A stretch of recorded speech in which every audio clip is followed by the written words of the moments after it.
Kahit sa pananampal sa raid sa BPO na nabidyohan pa, tagapagsalita ng Presidential Anti-Organized Crime Commission na si Winston Casio, pansamantalang tinanggal sa pwesto. Babae sa viral video na tumayo para i-reserve ang parking slot sa sementeryo at pinagsisigawan, may panawagan. 18 estudyante na-trap sa loob ng elevator ng isang universidad. Exclusive, lalaki nagdodroga habang may kargang bata, arestado.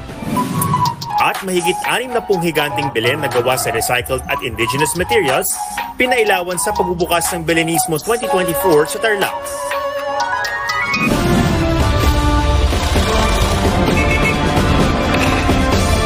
State of the Nation.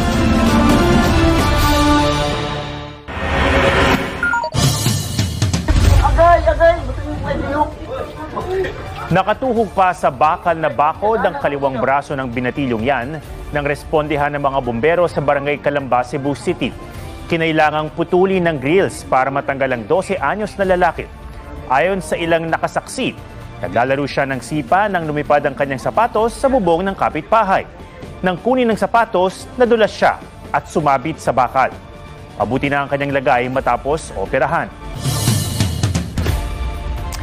Isang insidente sa Cebu City ang nagpaalala na hindi dapat ino-overload ang mga elevator. 18 estudyante ang natrap sa elevator na para lamang sa 10. May report si Alan Domingo ng GMA Regional TV.